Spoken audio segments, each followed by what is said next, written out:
រឿងពន្លឺព្រះធម៌មានកុមារតូចមួយឈ្មោះថាសុ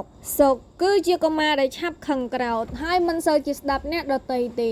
គាត់គឺជាកុមារឆេវឆាវងាយនឹងប្រតិកម្មចំពោះពាក្យសម្ដីអ្នកដទៃថ្ងៃមួយមានព្រះសង្ឃមួយអង្គនិមន្តមកដើម្បីបង្រៀនធម៌អំពីការអត់ធ្មត់មេត្តាករុណានិងការគ្រប់គ្រងចិត្តព្រះសង្ឃបានបង្រៀនធម៌នៅក្រោមដើមឈើធំមួយឲ្យក្មេងៗជាច្រើនស្ដាប់ពេលនោះព្រះសង្ឃមានសង្ឃដីកាថាចិត្តមនុស្សប្រៀបដូចជាទឹកក្នុងកែវបើយើងក៏ក្រើកវានឹងក៏ខ្វក់ហើយមើលមិនច្បាស់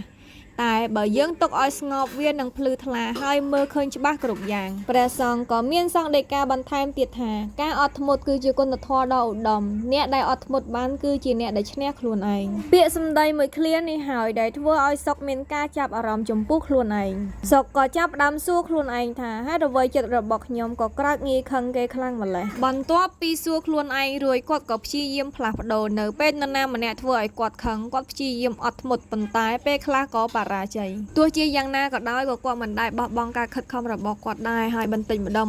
ដងសុកក៏ចេះគ្រប់គ្រងអារម្មណ៍និងចេះស្ដាប់អ្នកដទៃហើយគាត់ក៏ក្លាយទៅជាក្មេងសុភាពរាបសារចិត្តល្អនិងចូលចិត្តជួយអ្នកភូមិពីពេលនោះមកឪពុកម្ដាយសុកមានការរីករាយជាខ្លាំងហើយជឿថាមានតែព្រះធម៌ទេដែលអាចផ្លាស់ប្ដូរមនុស្សបានមនុស្សដែលមានចិត្តកោងកាចប្រែក្លាយទៅជាមនុស្សដែលស្លូតនៅពេលដែលបានស្ដាប់ព្រះធម៌ដ៏ថ្លៃថ្លា